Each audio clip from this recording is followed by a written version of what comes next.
మట్టి మీద మమకారాన్ని చాటుకునే అద్భుతమైన క్షణాలవి. దేశభక్తిని గుండెల నిండా నింపుకొని మూవన్నెల జెండాని గర్వంగా ఎగరేసే ఆ వేదికపై ఈసారి నారీశక్తి తనను తాను సగర్వంగా చాటుకుంటోంది. ఈ దేశం కోసం మేమున్నామంటున్న మహిళా శక్తిలో మన తెలుగమ్మాయి ఉంది. చిన్నతనంలో టీవీలో చూసిన గణతంత్ర దినోత్సవ వేడుకలనే స్ఫూర్తిగా తీసుకుని నేడు భారత వైమానిక దళానికి సారథ్యం వహిస్తోంది తెలుగమ్మాయి స్క్వాడ్రన్ లీడర్ సింధూరెడ్డి. అమ్మ సహోద్యోగి భారత వాయుసేనలో ఉండేవారు.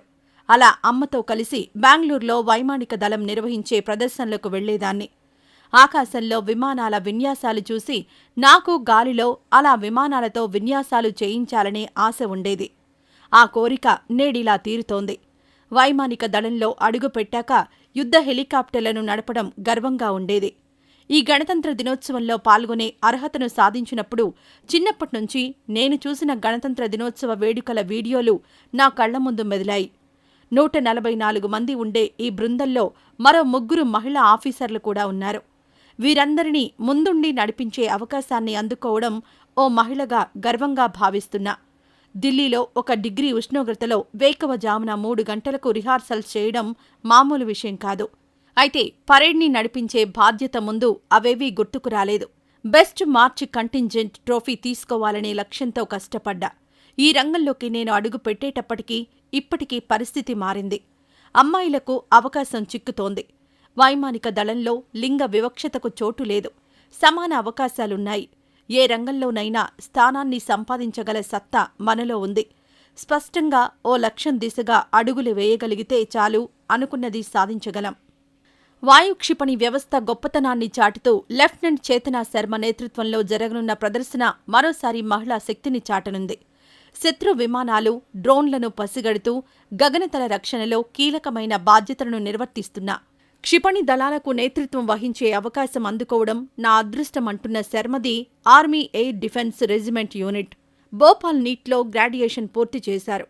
చిన్నప్పట్నుంచి దేశ రక్షణలో పాలు పంచుకోవాలనే ఆశయాన్ని నెరవేర్చుకున్నారీమె. నేను మహిళా లెఫ్టినెంట్ కమాండర్ను కాదు, మగవారితో సమానంగా విధులు నిర్వహిస్తున్న లెఫ్టినెంట్ కమాండర్ను అనే 29 దిశ అమృత్ ఈ గణతంత్ర దినోత్సవాల్లో 144 మందున్న నౌకాదళ కవాతు బృందానికి నేతృత్వం వహిస్తున్నారు. మాది మంగుళూరు. సాయుధ దళాల్లో చేరి దేశ సేవకు అంకితమవ్వాలన్నది నాన్న కల. అది తీరలేదు. కాని ఆయన మాటలు వింటూ పెరిగిన నేను దేశ సేవలో అడుగు పెట్టాలనుకున్నా. సాయుధ దళాల్లో చేరాలనే కలతో ఎన్సీసీ క్యాండిడేట్గా చేరా. కర్ణాటకలో కంప్యూటర్ సైన్స్ పూర్తి చేశా. ఆ తర్వాత ప్రవేశ పరీక్ష రాసి నావికాదళంలో చేరి అండమాన్ నికోబార్ నావికా వైమానిక కార్యకలాపాల అధికారిగా బాధ్యతలు నిర్వర్తిస్తున్నా. 2008లో నేషనల్ క్యాడెట్ కార్ప్స్ రిపబ్లిక్ టీంలో పాల్గొన్నా. అప్పట్నుంచి నావికా దళానికి నాయకత్వం వహించాలన్నది నా కల. అదిలా 14 ఏళ్లకు నెరవేరుతోంది అంటున్న దిశతో పాటు ఈ ప్రదర్శనలో ప్లటూన్ కమాండర్గా మరో 2 మహిళా లెఫ్టినెంట్లు ఉన్నారు. ఆయుధాలతో ద్విచక్ర వాహనాలపై విన్యాసాలు చేయడం తనకిష్టమంటారు లెఫ్టినెంట్ డింపుల్ భాటియా. డేర్ డెవిల్స్గా సాహసపూరితమైన ప్రదర్శనలతో మహిళా శక్తిని చాటడమే మా ధ్యేయం. విన్యాసాలు ప్రదర్శించడంలో మా బృందానికి చక్కని అనుభవం ఉంది. ఈ ఏడాది ఆ అవకాశం దక్కడం మా అదృష్టం అంటున్న డింపుల్ 2021 బ్యాచ్లో చెన్నై ఆఫీసర్ ట్రైనింగ్ అకాడమీ శిక్షణ ముగించుకున్నారు. శిక్షణ సమయంలో చేసిన సాహసాలకు వెండి పతకాన్ని కూడా అందుకున్నారు. బీఎస్ఎఫ్కు చెందిన 12 మంది మహిళలు మొదటిసారి వంటలపై కవాతు నిర్వహిస్తున్నారు. వివిధ రాష్ట్రాలకు చెందిన వీరంతా తమ రాష్ట్రాల సంస్కృతి, కళలు ప్రతిబింబించేలా జర్దోసి కళ అద్దిన ప్రత్యేకమైన యూనిఫామ్ని, మేవాడ్ రాజసం ఉట్టిపడేలా తలపాగాలు ధరిస్తారు.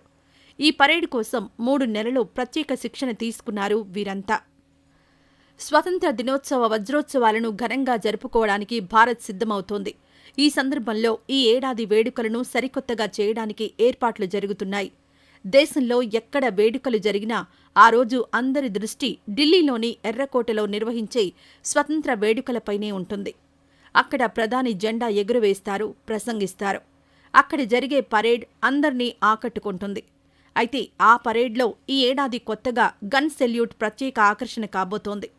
ఎందుకంటే భారత్ స్వదేశీ పరిజ్ఞానంతో తయారు చేసిన 21 తుపాకులను ఇక్కడ గన్ సెల్యూట్ కోసం ఉపయోగించబోతున్నారు. ఈ అధునాతన తుపాకులను భారత రక్షణ పరిశోధనా సంస్థ అభివృద్ధి చేసింది.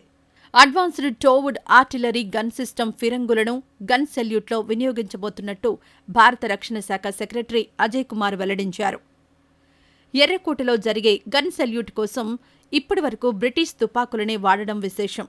భారత్కు స్వతంత్రం వచ్చి 75 ఏళ్లవుతున్నా ఇంకా వేడుకల కోసం మనల్ని పాలించి వెళ్లిన బ్రిటిష్ తుపాకుల్నే వాడడం నేతలకు నచ్చలేదు. అందుకే భారత్ తయారీ తుపాకులను గన్ సెల్యూట్ కోసం వాడాలనుకుంటున్నారు. ఈ ఏడాది స్వదేశీ పరిజ్ఞానంతో డిఆర్డీఓ సంస్థ తయారు చేసిన ఏటీఏజీఎస్ తుపాకులను గన్ సెల్యూట్ కోసం వాడబోతున్నారు. సాధారణంగా ఈ తుపాకులను సరిహద్దుల్లో ఉపయోగిస్తుంటారు. అయితే వీటిలో కొన్ని మార్పులు చేసి ఈసారి గన్ సెల్యూట్ కోసం సిద్ధం చేశారు. పూణేలోని డిఆర్డీఓ శాస్త్రవేత్తలతో పాటు ఉన్నతాధికారులు ఈ ప్రాజెక్టుకు రూపకల్పన చేశారు. ఆత్మనిర్భర్ భారత్లో భాగంగా దేశీయంగా కూడా ఆయుధాలను భారత్ రక్షణ శాఖ అభివృద్ధి చేస్తోంది. భారత సైన్యంలో ఉపయోగిస్తున్న పాత ఫిరంగుల స్థానంలో వీటిని క్రమక్రమంగా ప్రవేశపెడుతున్నారు. ఈ ప్రాజెక్టుకు డిఆర్డీఓ 2013లో శ్రీకారం చుట్టింది. ఈ తుపాకులతో 48 కిలోమీటర్ల దూరంలో ఉన్న లక్ష్యాలను కూడా ఛేదించవచ్చు. ప్రస్తుతం ఈ తుపాకులే ఇప్పుడు ఎర్రకోటలో జరిగే 75వ స్వతంత్ర దినోత్సవాల్లో హైలైట్ కాబోతున్నాయి.